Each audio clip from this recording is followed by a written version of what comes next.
Hi everyone, welcome back to the third weekend of the Sahmati Account Aggregator Hackathon. We're so excited that you guys have stayed engaged for these 3 weeks, and we're really happy about the way it's gone so far. So hopefully the next week will be the same. So a little bit of housekeeping before today's presentation. We have two today actually. So this is I'll introduce our speaker in a moment, but then at 5 p.m. we have a talk with Sumit Gwalani, co-founder of Epify, and Kunal Shah, co-founder of Cred and Free Charge. And then tomorrow, actually at 6 p.m., we have another talk by Ram Ganesh Iyer, who's a partner at Bain and Company. So they'll be talking about open banking, neo banking, and opportunities for account aggregation. So this is the penultimate weekend of the hackathon. Next weekend will be the last weekend. So on Saturday, which is 1st of August, we'll have a few presentations by teams. Those presentations will be public. You'll be able to watch them. And then the shortlisted finalists will present again on Sunday during our closing ceremony, where again we'll have a couple of talks by our sponsors and others. So make sure you join in for those. Coming to our speaker right now, I'm very delighted to welcome Mr. Salil Ravindran, who's the head of research and advisory at MEDICI Global. He'll be giving a talk today about sizing the account aggregator market, and we're really excited to have him with us. Welcome, Salil. Thank you for being here. Thank you, Ariman. Thank you so much. Truly excited to be here.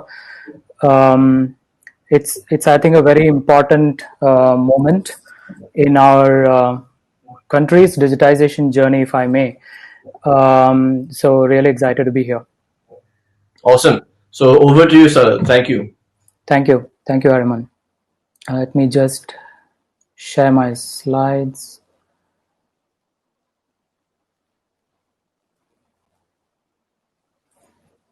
Okay, Ariman, can you see my deck? Yes, we can. We can see it. Wonderful, wonderful. Thank you.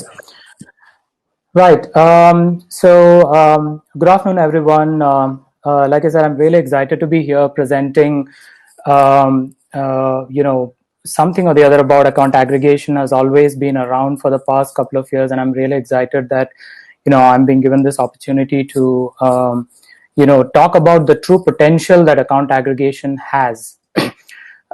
Despite, should I say, some level of skepticism that exists in the market, which is quite natural, and that is something we have seen with other such initiatives in the world as well. So I think this is a very important thing that we are getting into going forward with account aggregation. As you all must have already seen a couple of days back, another initiative was announced by Mr. Nandan Nilekani, which is the Open Credit Enablement Network, OCEN, which heavily rides upon the previous layers that has been developed on top of the India stack. So from that standpoint, from the perspective of several use cases, account aggregation is a very important step for the entire financial services system in India going forward.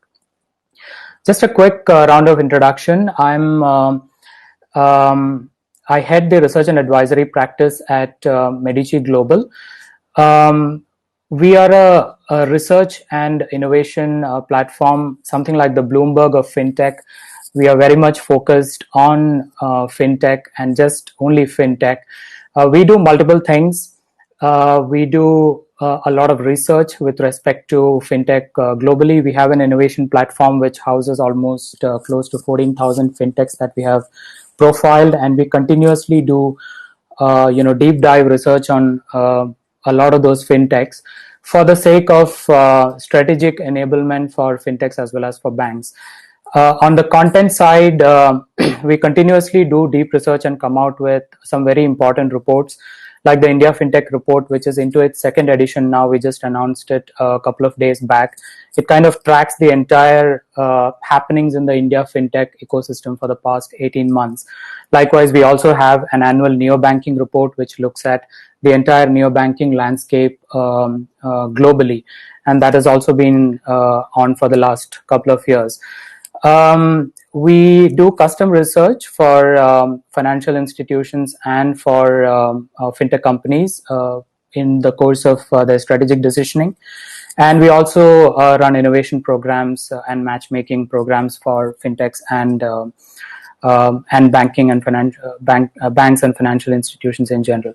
For those of you interested in open banking and financial infrastructure APIs, specifically, we also very recently launched a podcast. We have already recorded a couple of episodes. It would be great if you can go and listen to them. They go into a fair level of detail about the open banking landscape in general, globally, the objectives behind it, and so on. So that's what MEDICI is all about. Now, coming to account aggregation, I thought it is important to set a bit of the context before we get into the deep dives of what account aggregation in India is all about. So, account aggregation essentially is a consented data sharing initiative, and consented data sharing initiatives have been around in the world for some time now. I should say something like 6 years or so. Starting with the draft of PSD2 in the European Union. Probably a year before that, UK started with their UK open banking, as an open banking initiative.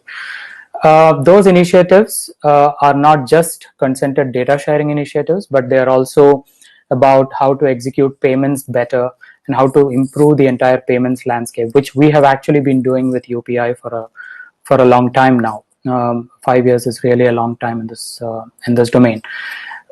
So if you notice, since the start of PSD2 in the European Union and UK open banking, there have been several initiatives worldwide. So obviously UPI kickstarted in India. So we took payments first, and then now we are coming into open data sharing with respect to account information and so on and so forth. Whereas it has kind of been clubbed in most of the other markets. It's all going in one go. Australia mandated open banking, pretty much, taking the template from what was done in UK. So in India, we did UPI, and then now we are at, in the consented data sharing mode with account aggregation. But there are several other initiatives, not necessarily regulatory in nature. But if you look at the likes of Singapore, for example, it's more of a guideline, pretty much like the way we have it in India today. It's not a regulation that has been enforced. So, the government and the central bank and industry bodies come together to take the initiative of putting a framework in place, putting a set of guidelines and a standard in place, a set of standards in place, so that the market ecosystem can then come together and work on it without really having to whip them to comply with it, which is actually the case in the European Union and in the UK. UK kind of started with the top 8 banks as a matter of compliance, but if you now notice, a lot more other banks have come in. So it's been a very successful. So it's been kind of the benchmark for any kind of data sharing initiative in the world. European Union, obviously, it's a matter of compliance. So all the 4,500 banks in the European Union are bound to comply with open banking, with consented data sharing. Australia and New Zealand are relatively newer, and other markets in the Far East also are in different stages of rolling out consented data sharing. So it's either a regulation or a guideline.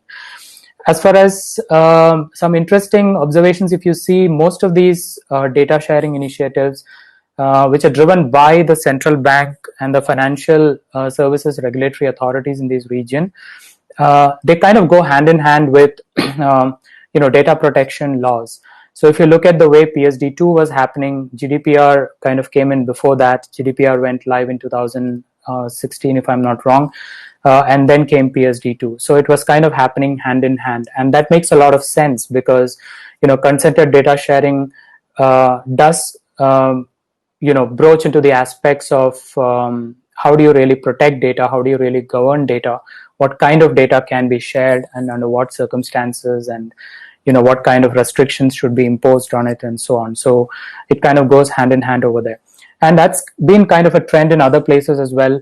In UK also, the data protection bill is an ongoing thing.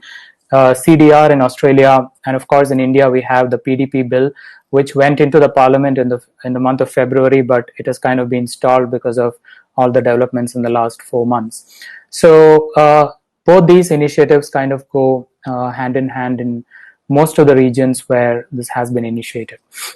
Some important differences in the way we are approaching account aggregation, and this makes a lot of sense for us to understand why this particular segment is going to grow going forward. If you look at the way it is executed in the European Union, they don't have an intermediary fiduciary sort of an entity sitting in between.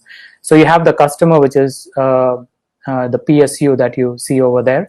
That is the consumer who wants to really get access to all the data which is lying in different places. TPP is nothing but an FIU. In the PSD2 language, TPPs will also encompass the payment service providers, the likes of what we have as UPI entities over here. So it's a combination of both of them that they call as third-party providers. But for all practical purposes, for our discussion today, they are FIUs. So it is just an interaction between the FIU and the bank on the other side, or the e-money institution on the other side, without an intermediary in between. So that is a kind of flow they have followed. Of course, this is a very simplified diagram. There are registries and things like that which are involved in this, which provide the accreditation and the licenses to the TPPs, and those registries are validated against to check the genuinity of the TPP whenever an API call is made. As opposed to that, in India, we are following an intermediary sort of an approach. So we have the FIUs on one side, we have the FIPs on the other side, and we have the account aggregators who are sort of brokering the exchange of data in between, sitting in between the FIUs and the FIPs. And that has its own set of advantages. The FIUs are the account aggregators, are totally data blind. There is an incentive for the account aggregators to push forward with newer models and invite the FIUs and the FIPs to come onto them and execute pretty innovative business models. So just that incentive itself is going to make this a very unique kind of a proposition. As far as implementation is concerned, this is very unique in the world. Pretty much the entire world follows what PSD2 or UK open banking follows with respect to the interaction model itself. Quickly moving forward to some of the key differences between what is being followed in the rest of the world versus India. And these are also the reasons why you can expect a faster growth for account aggregation in India as far as the overall size of the market is concerned, let's say over the next 5 years or so. So if you look at the scope of each of the open banking initiatives in other parts of the world, they're pretty much restricted to accounts. They of course don't cover the liability side of liability from a customer standpoint, so they do not cover loans, overdrafts, and all of that. But they also don't cover insurance, investments, and the other financial services domains, which we do in India. So we are truly, not just open banking, we are truly open finance as far as the implementation of this particular initiative is concerned. So we are not only looking at accounts being aggregated, we are also looking at insurance policies being aggregated across all the insurance providers in the country. We are also looking at pension funds which fall under PFRDA. We are also looking at every single investment avenue that you see under the ambit of the Securities and Exchange Board of India. And that is a very unique proposition on its own. So this, kind of in itself tells you scope-wise how big an opportunity it is in India in comparison with the rest of the markets.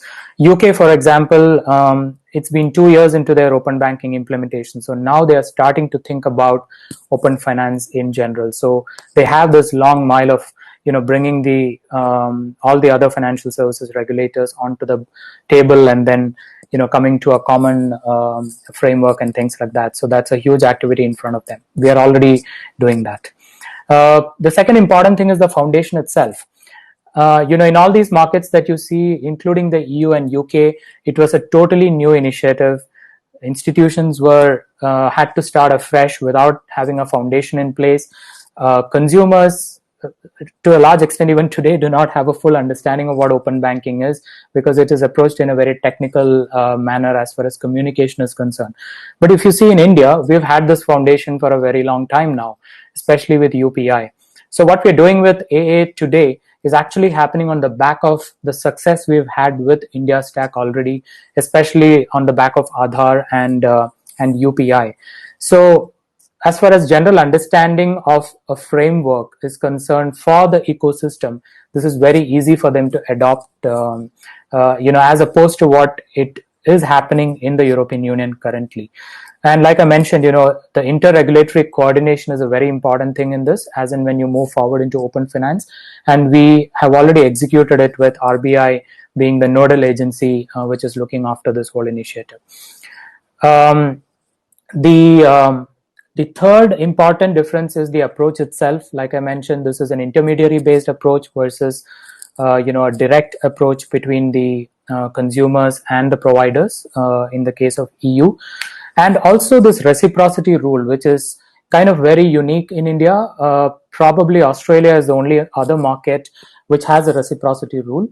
So on one side, we have left it as a guideline and not really regulatory, so we're not enforcing it, but we have left all the levers over there to ensure that people who want to participate in the ecosystem as a consumer also should be a provider. So the reciprocity rule is something which is very unique, and that would kind of incentivize most of these entities to, come forward and participate in the ecosystem. The fourth is, clarity in standards. Most of the other markets have one standard, but if you look at European Union, 27 member states, they all have their own viewpoints on it. So they have about at least 4 standards today. So it's kind of very ironic. You say standards on one side and you have at least 4 or 5 standards on the other side. And it is still a very ongoing problem for them. It's an ongoing debate in the EU market as to, what works well and what doesn't work. So they have now formed an umbrella entity on top called API evaluation group to ensure that all the 4 standards at least comply with some of these basic principles that have been set in PSD2. We don't have those kind of problems. Ribbit, iSpirit, Sehmati have done a brilliant job at putting forward the standards with absolute clarity, and that is what has been piloted with all the AAs as well as the providers on the other side. So these are some of the, there are some other small differences as well, but these differences really, stand apart with what we are doing in India as opposed to the rest of the world. So, Salil, just to pause you there for a second. We can hear you loud and clear. I just wanted to come in here to just tell the audience. Guys, if you like Salil's talk, there's a bunch of emoji options at the bottom, so please spam emojis. And also, there's a questions tab on the right side of your screen. So if you have any questions, please put those questions in the questions tab. Not in the chat, ideally, because it gets a bit messy, but in the questions tab. Salil, it's fantastic. Please carry on. Thank you. So just a quick look at the impact areas before we actually get into some of these areas, to look at the size of the market itself. So you can otherwise call these use cases. There are many use cases when it comes to account aggregation, but if you were to kind of split it domain wise, it kind of spans across different business areas, and I'm not even talking about large domains like insurance and funds and investments over here on this slide. But if you look at some of the key areas, lending is a very important domain which is going to definitely get benefited with account aggregation, both on the retail side as well as on the business lending side, be it MSMEs or even large corporates for that matter.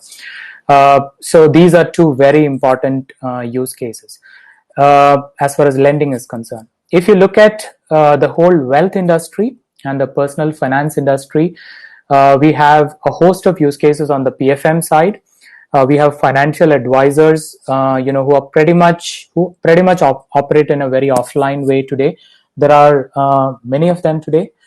These are registered entities under the Securities and Exchange Board of India. They are called registered investment advisors with an RIA license. There are plenty of them. You can go to them and you can take financial advice. And the first thing they will ask you to do is to share data. mostly in the form of an Excel sheet or something. And what you would do is go to your banking, net banking environments, download your statements, and do all of that. So all of that complexity is what we are trying to really look at from a financial advisor standpoint when you talk about automated account aggregation. Robo advisors is a huge area. It's a small domain still in comparison with the US. If you see, your robo advisory in the US is something like $750 billion. In India, we are still less than $100 million. But one of the key things that will jumpstart the robo advisory business in India from where it is today is account aggregation, because the whole business depends on how much of the customer's cash position and related data that you can aggregate from time to time. So the wealth industry has a huge impact with respect to account aggregation. As far as businesses generally are concerned, any business if you look at, small or large, aggregation and reconciliation is a very important thing today. If you look at small and medium businesses, very often they don't have enough money to spend on putting up huge ERP systems. The only way they can actually do reconciliation is manually. They look at their books, they ask the bank to provide a statement. They have to have a chartered accountant or somebody in-house to kind of reconcile their books. It's a very onerous exercise. And if you look at large corporates who might have ERPs, even there, it's not as seamless as we think. A lot of large corporates depend on Swift, which is an expensive mechanism to actually pull data from other bank accounts. So large corporates will also have multiple banking relationships, by the way. So they do need aggregation for multiple purposes. One is for somebody like a corporate treasurer to look at a single 360-degree view dashboard as to what my cash position is today, and then translate it into currency-wise positions and things like that. And that kind of, decides the way he has to take a course of action on any given day on what to do with the cash position. Reconciliation is a very, common problem with most of these corporates. They will have accounts payables and receivables lying on one side. The payments data is lying with the bank. So that's a kind of fragmentation that they deal with when it comes to reconciliation.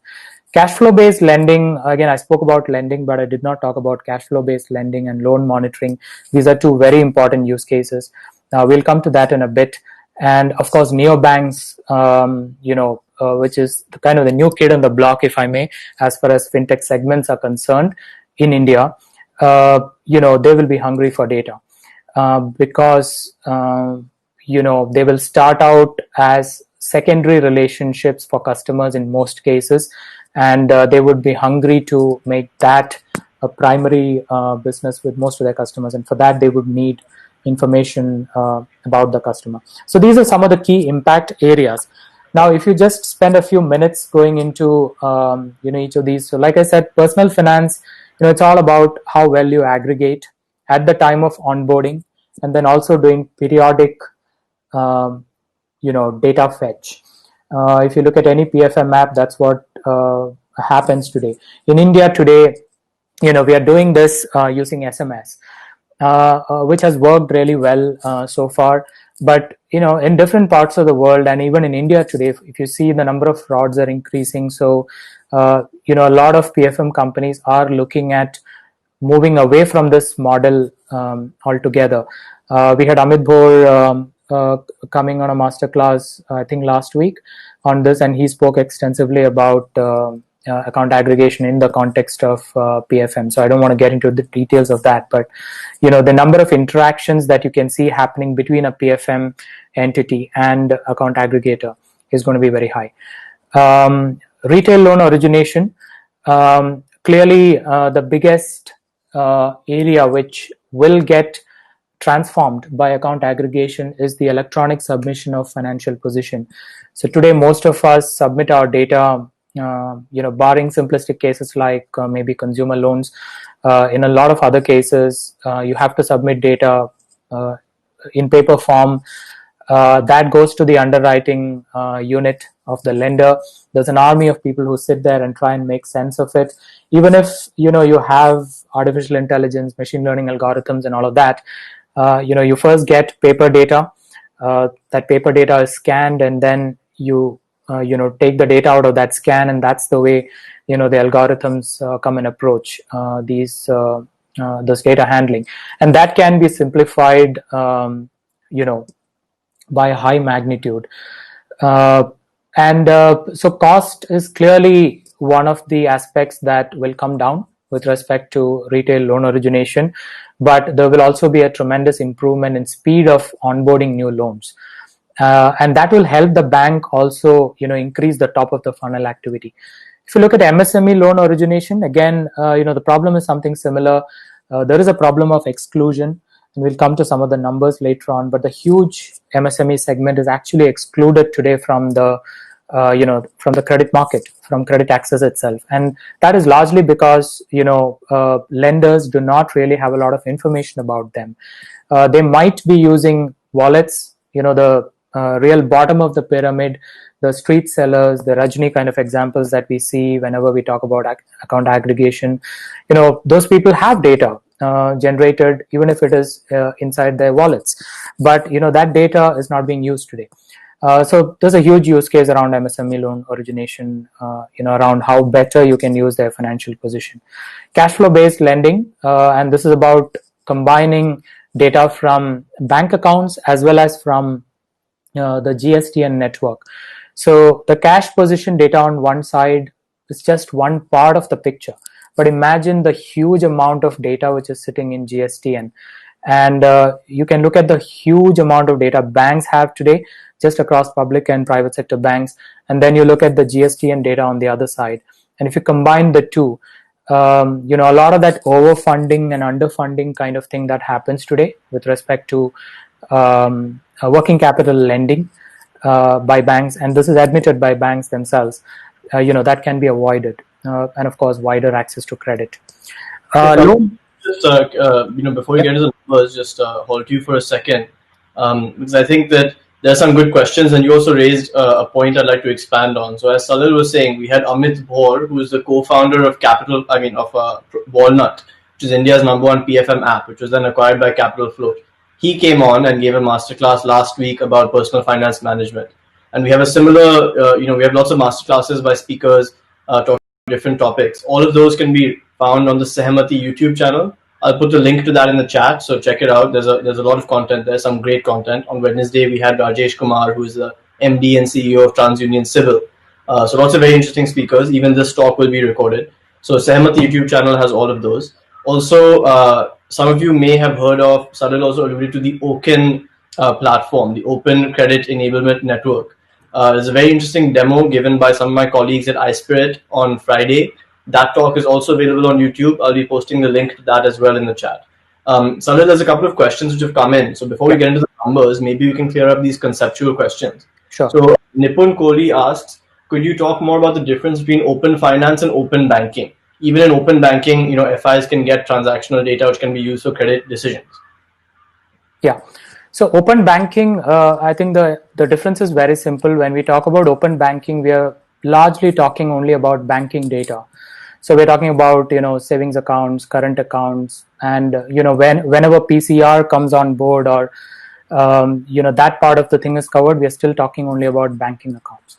But when we talk about open finance, we are looking at the other parts of the financial services ecosystem as well, which is insurance, pension funds, and all the other investment instruments that we know of, which falls under the Securities and Exchange Board of India. So when all of these things are put together, it becomes open finance. So I think it's a very straightforward difference between the two. And again, just to reiterate, what we are doing here today is with respect to with respect to account aggregation in the country is actually open finance, if you see, because we are not only looking at what's coming under RBI, we are also looking at what's coming under SEBI, PFRDA, and the IRDA. Great point. Just to add to that, so if you want to find out which all financial assets have been earmarked for inclusion in the account aggregator framework, there are 23 kinds of financial documents spanning deposits, so savings accounts, fixed deposits, recurring deposits, all the way through to equities, REITs, InvITs, mutual funds, insurance policies, ULIPs, all kinds of assets. So I'll post a link in the chat to the Rebit specifications for all these documents. And this is very different, by the way, as Salil was saying, from the UK and EU, in which they only have banking data. So it's quite limited. And if you want to learn more differences in detail, we had someone called Lars Markol, who's an expert in open banking and in the EU, and he came and gave a masterclass as well, which is also on our Sahmati channel. So check that out. Thank you for that question, Nipun. The next question we have is from Vivian from KL10 Labs, who asks, are all FIUs expected to be FIPs, or is it a specific class of FIUs that end up having to adhere to the reciprocity rule? No, all the FIUs have to be FIPs. That's my understanding. Ariman, you can correct me if I'm wrong. My understanding is everyone has to be, if you are an FIP, then you have if you have to be an FIU, you have to be an FIP. So just a slight nuance on that. That's the spirit of the regulation, and Sahmati kind of oversees the certification of FIUs and FIPs. And as an FIU, if you have some data which is actually specified and earmarked for inclusion in this platform, then you have to share it. So if I'm a bank and I want to get banking data from customers when they're applying for loans, then I have to reciprocate by giving my banking data as well. But that's because as a bank, my the data which I keep, such as accounts data, that has been earmarked for inclusion in the AA platform. But if I'm a company like Khata Book, for example, there's no e-Khata data type which is currently being defined yet. So a company like that could potentially, or an NBFC for that matter, like Bajaj Finance even, they could be FIUs without being FIP. But in time, there may be some data types which they have to also provide. So I hope that answers your question, Vivian. So maybe we can carry on again with the talk, Salil, and then take another break, maybe in 10 minutes or so. Yeah, sure. Question. So so just to continue with the impact areas, again, I'll be just skimming through these because we did speak about some of these already.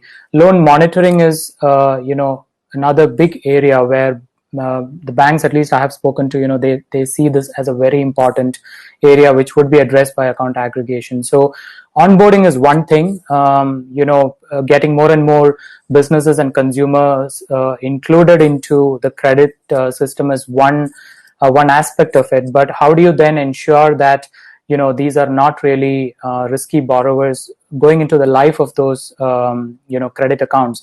So for that, you need periodic access to the financial position and movements within those accounts, and that is how the propensity of default would be controlled. And this is especially true in case of business accounts, where today a lot of stock statements and things like that are submitted, but that doesn't really give a visibility into what is actually happening with respect to their trading accounts. Robo-advisors and financial advisors, I spoke about. Accounting and reconciliation, again, I kind of spoke about it a while back. And neobanks, of course, it's important for both consumer neobanks as well as for business neobanks to aggregate data. From a business neobanking perspective, if you look at accounting, reconciliation, and cash flow forecasting, these are some of the interesting use cases that are being done by neobanks today from a digital experience standpoint. So these are some of the impact areas itself. How deep does the participation grow? And probably I'll just come back into this. Let's look at some of the numbers. And I'm just going to talk only about, let me tell you at the outset, these are very conservative numbers that we have kind of calculated. The overall market over the next 5 years could be much larger than what we are looking at over here. So we've been kind of very conservative in calculating this. So if you purely look at some of these important areas like retail loans, so today, and these are pre-COVID numbers, that's the other disclosure I have to make. So there would be a little bit of an impact of what has happened with COVID with respect to the area of lending, especially. The lending could go up actually on one side, but you would see the other side of the impact as well.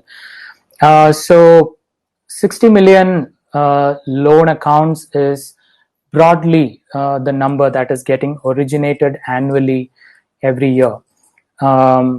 This is the number as of 2019, and there was a study that was done by ICICI Bank along with CRISIL, and it kind of clearly projects that number going up in the next 5 years.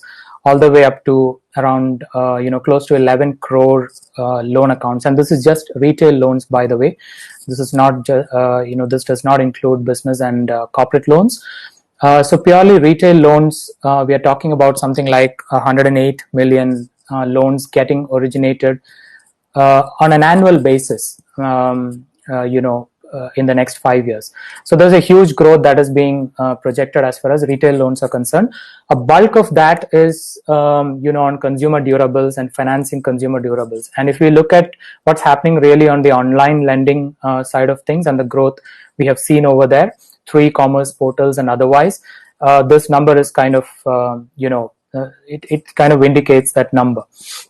And then if you also look at, if you have to get to 108 million, you have to obviously have a lot more top of the funnel numbers coming in. So which means, if you look at a 50% conversion, and I'm taking a slightly higher number over here, around 50% conversion, because today a lot of conversion suffers because of lack of data itself. And assuming that, there's a lot more clarity about the financial position of the customer, and if you then assume a 50% conversion ratio, we are looking at clearly somewhere more than 200 million, something like 20 crore retail loan applications hitting, the overall banking ecosystem. And of course, you have then the NBFCs also coming into that. That is why I said this is a conservative number. And and assuming that, a good part of that, so the number would be obviously more than 200 million, but if you assume a good part of that going through the account aggregator in the course of opening a loan account for the purpose of fetching data, then you're looking at, easily more than 200 million account aggregator calls that is going to happen annually by 2024. Something similar, if you look at on the loan monitoring side as well. So what we just covered is about, new loan account openings. But if you look at the existing loan accounts which are there, and you would ideally have to even add the new loan accounts which are going to happen in the next 5 years to this number. But just, point in time statistics, if you look at it, there's more than, 200 million borrowers today across private and public sector banks. And a majority of them are with State Bank of India, ICICI Bank, HDFC, Axis, Kotak Bank. And I highlight these banks because these are already account aggregation participants. So that would make a huge difference. In public sector banks, SBI kind of leads this whole thing expectedly. So if you look at just this number, and if you again assume that even 50% of this population moving on to a consented data sharing mode, we are talking about at least 100 million potential API calls originating to an account aggregator.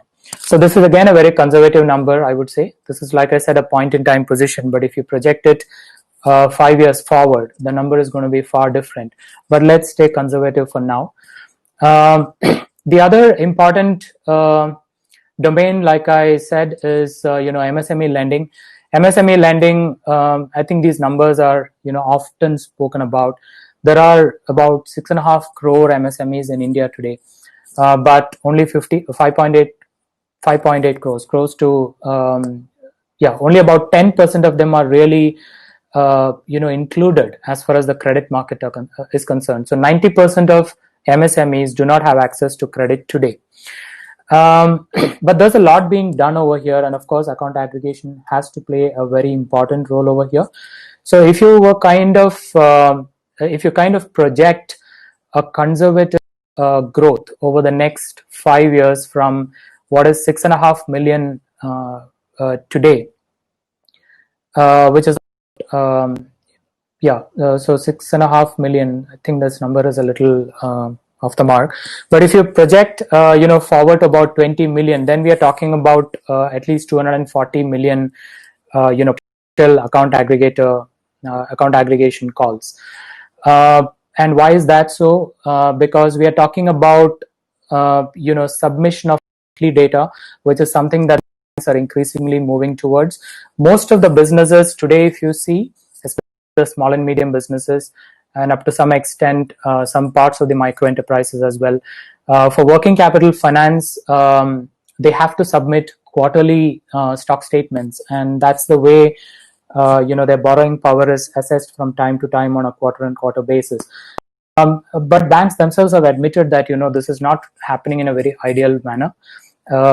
Large parts of lending today is still very, very asset based, which is not the ideal way of doing it. And where do really want to move towards is monthly submission of the account position, their accounts payable and receivables position. And if that is done on a one-month basis, we are talking about something like 20 million MSMEs making about 240 million application calls over the next 5 years annually. And there are several drivers towards that. Like I said, the top banks which are involved with MSMEs today are all account aggregation participants today. And, bulk of the MSME lending share is lifted today by public sector banks and private sector banks. So that's how the whole scenario looks today. And of course, you cannot ignore the fintech lending that's really happening on the other side. That is increasing in number. So that will only add to this number. And we are just, looking at the banking and the private bank, the whole banking system when we talk about these numbers. Again, just to go back over there, when we talk about data, the power of this is that, you will be able to combine banking data, but data remaining in current accounts, payments data, and so on, with the GSTN data, which is where you get actual visibility into what is the receivables and the payables. If you look at the tech segment, again, personal finance, we spoke about that. There are more than 170 PFM companies in India today.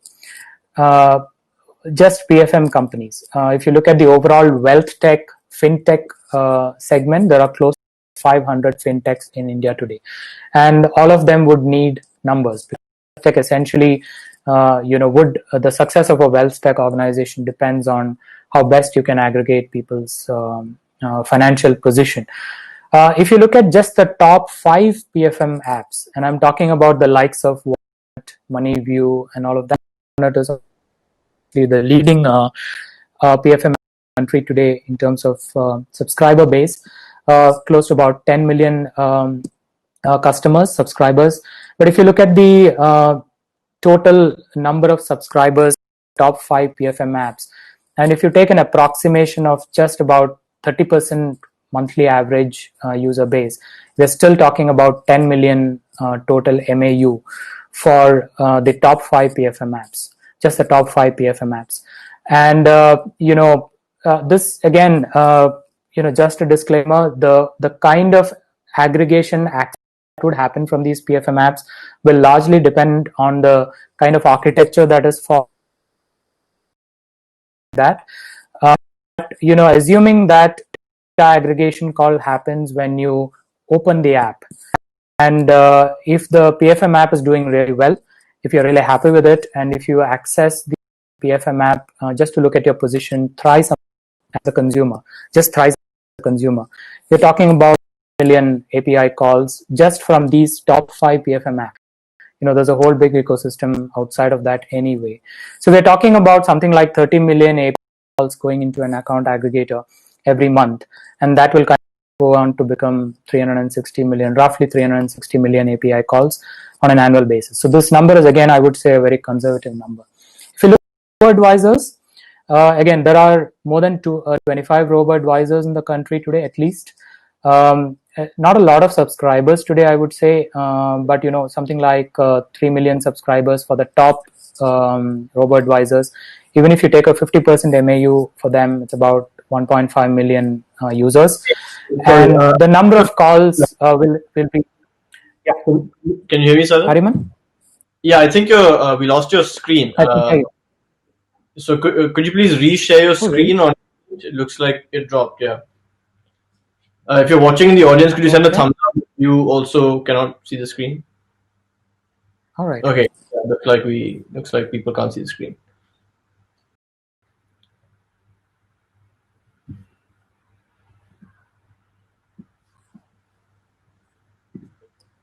Some slight network issues, it seems. Can you see the screen now?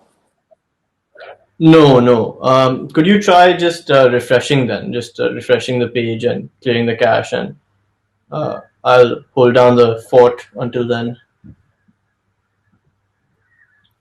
Uh, you mean refreshing the Meet page? Yeah, and then trying to share screen again. Okay, I'll just try.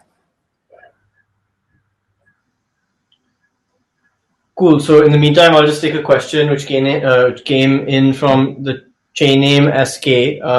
What sources of information are covered under AA and what sources are not covered, and what is covered by OKIN and not. So in AA, you have GST and you have the 23 data types that are listed in that sheet which I sent in the chat. So there's a link to a Reddit page which has all the specifications there. So you can check it out. But broadly speaking, there's a bunch of financial assets, including banking data, so accounts, credit cards. Then on the sort of SEBI side, there's mutual funds, AIFs, REITs, InvITs, a bunch of different kinds of things. So it's 23, so it's quite a lot of financial assets which are covered there. And for OKIN, you guys should check that out because that's a whole separate issue. I don't want to get into too much, but it's very exciting and it has the potential to kind of revolutionize lending in India the way that UPI revolutionized payments. So definitely look at that presentation in the chat. Just a second.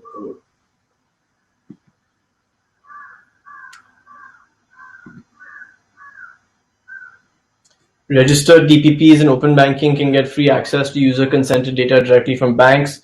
In India, account aggregators is always a data cost of getting user data, which FIUs will have to pass on to users, especially for PFM.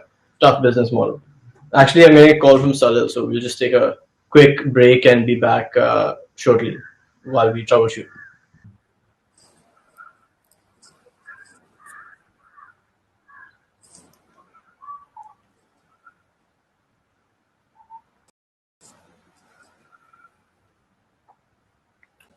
Okay, we left off. Sorry about that. Salil, back to you. Are we still connecting? No. Now we're live. So if you go to the page with the slides, we were able to see that a second ago. Hello? Could you guys just put some emojis in the chat if you're able to hear me? Okay, super. So looks like we have some network issues. Maybe we can, Salil, yeah, maybe it's best if you just put. Can you hear me? Yeah, we can hear you. Can you hear us? Hello? Oh.